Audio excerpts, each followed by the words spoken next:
Isang paalala, ang video na ito ay ayon lamang sa aking sariling pananaliksik. Hindi ko nais na pilitin ang sino man na maniwala sa videong inyong matutunghayan. Kung hindi kayo kumbinsido sa mga impormasyon at taliwas ang inyong paniniwala sa kaalamang aking ilalahad, maaari kayong gumawa ng sarili ninyong pagsisiyasat para sa inyong kakontentuhan. Ang videong ito ay gabay lamang sa mas malalim na kaalaman at pag-intindi at hindi gawa ng isang profesional. Naniniwala ako na malaya tayong magbigay ng opinyon at suhestyon bilang malayang mamamayan ng Pilipinas. Maraming salamat. Taong 1963, nang isa lamang noon na 9 na taong gulang na batang babae na mula sa Trozo sa Maynila ay nagtungo sa Sampaguita Studio para umarte sa isang pelikula na ang kumuha pala sa kanya ay ang kanyang tiyuhin na kameraman ng pelikula. Siya dapat noon ang magiging bida sa naturang pelikula na kung saan kasama niya ang mga premyadong aktres na sina Gloria Romero at Rita Gomez. Subalit natigilan siya kasama ang kanyang ina nang madaanan nila at makita ang isang ongoing audition para sa bagong batang artista na gaganap sa isang pelikula.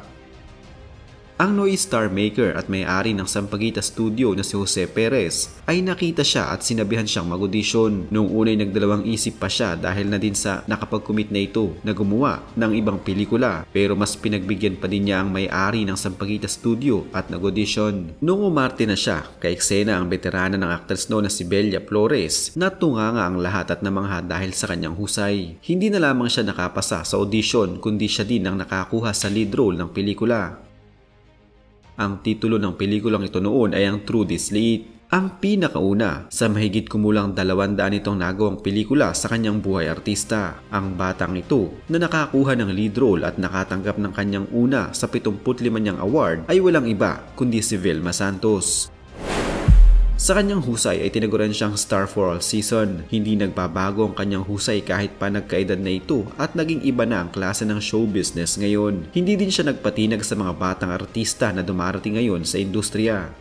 Sa kabila ng mga intriga, paninira at kontrobersiyang ibinabato sa kanya, kasama na ang personal niyang problema, hindi siya natinag at hindi nawala ang korona sa kanya bilang reyna ng pelikulang Pilipino. Napanatili ni Vilma Santos ang kanyang status pagdating sa pagkalap ng maraming mga manonood ng isang pelikula. Isa pa ding critically acclaimed actress over the 4 decades and still counting.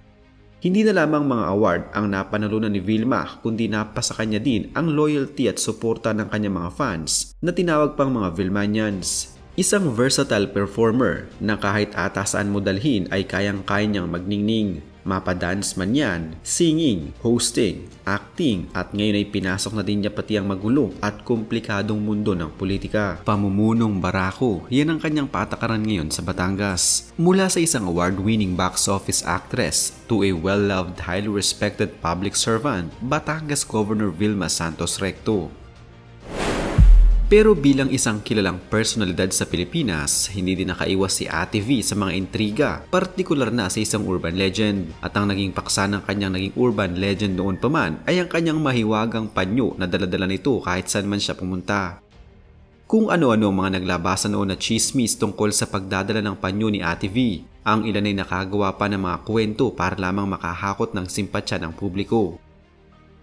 Para sa mga nag-impersonate kay Vilma Santos, hindi ito makukumpleto kung wala ang kanyang mahiwagang panyo na lagi niyang hawak kahit saan. Dahil dito, isang kwento ang nabuo na kaya umano laging may hawak na panyo si Ate V ay dahil sa pinangtatakip niya ito sa isang malaki at namimintog na varicose vein na kanyang itinatago sa kanyang kaliwang kamay. Panakip niyo muna ito para itago ang malaking varicose vein sa publiko. Sabi pa ng ilan, pasmado umano si Ate V kaya kailangan muna niyang laging punasan ng kanyang kamay bago ito makipagkamay sa ibang mga tao. Sino ba naman ang magnanais na makipagkamay sa isang mamasamasang kamay dahil sa pawis? Pero ang katotohanan, ayon kay Jojo Lim na presidente ng fans club ni Ate V at proud Vilmanian mula pa man noong taong 1978, ang panyong ito ay for hygienic purpose only. Ayon pa mismo kay Ate V, nasanay niya siyang magdala ng panyo kahit na noon pa man upang proteksyon laban sa dumi, alikabok at pawis. Ang alam ko, simula pa yun nung bata pa siya, si Papa Amado Santos. Lagi siyang pinapabaunan ng lampin para pamunas ng pawis niya noon, ayon kay Jojo. Pero katagalan umano ay pinalitan ng lampin ng malambot na panyo na palaging itineterno ng Vilma Santos sa kanyang OOTD mula pa man noon. Mga OOTD na sinusuot niyang kadalasang gawa ni na Danilo Franco, Chicky Holman, Steve De Leon, Danny Acuna at Rahul Laurel. Since trademark na noon ni V yung panyo, kaya yung mga designers niya kapag ginagawa siya ng damit, lagi nang may katerno yung panyo, dagdag pa ni Jojo. Ayon naman kay VSSI Auditor Al Valencia na naging Vilmanian mula pa nang mapanood niya si Vilma Santos sa Lipad Dar na Lipad noong 80s, barkada kasi ni V si Connie Reyes. Siya yung nagsuggest kay Vilma na lagi lang magdala ng panyo sa kamay. Si Vilma kasi noon, kapag pinupunasan niya ang pawis niya, tissue ang ginagamit. Nag-iwan tuloy ng humulmul o piraso ng tissue sa mukha niya. So sinabihan nga siya ni Connie na panyo na lang. So from then on, lagi nang may dalang panyo si Vilma. Subalit ang pinaka-legit na dahilan ng panyo ni Ate V ay nanggaling mismo sa kanya. At ang kanyang naging sagot ay isang salita lamang at yun ay ang proteksyon. Proteksyon ko sa pawis, sa alikabok, sa dumi at kung ano-ano pa. Naging ugali na ni Ate V ang pagdadala ng panyo bilang pamunas niya sa kanyang pawis at hindi panakip sa namimintog at malaking varicose vein sa kanyang kamay, kundi panakip niya ito mula sa alikabok, init at usok sa mga lugar na kanyang pinupuntahan. Samantala, narito naman ang mga natatanging kaalaman tungkol kay Ate V na alam kong alam na din ng mga loyal Vilmanians. Si Mama Milagros Tuazon Santos ay taga Cabanatuan, Nueva Ecija, samantalang taga Bamban naman sa Tarlac si Papa Amado Constantino Santos. Pinaglihi si Ate V sa Quezon Puti, pangalawa si Ate V sa 5 magkakapatid. Nag-aral si Ate V sa St. Mary's Academy sa Trozo Street, Bambang, Manila, mula kinder hanggang high school. Samantalang kumuha siya ng special course on local governance sa University of the Philippines, Diliman. Takot si Ate V sa ipis at ayaw niyang makakarinig ng daing ng babae. Nagtitinda si Ate V ng minatamis na sampalok noong nag-aaral pa siya. Marami na ring bahay na natirahan si Ate V.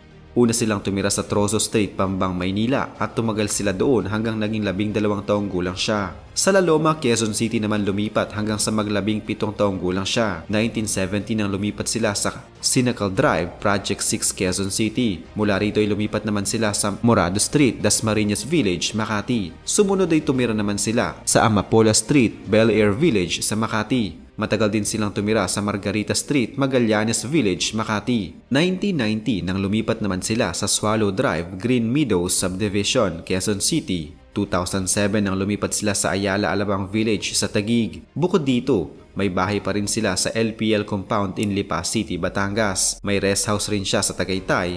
May bahay pa rin siya sa West Covina, California. Nagkaroon din ng isang bahay sa Monterey Hills, Marikina at kung saan-saan pa. Nagkasakit si Ate V ng pneumonia noong siya ay 5 taong gulang. Na-confine siya sa Galang Hospital. Hindi marunong magluto si Ate V pero may specialty siya.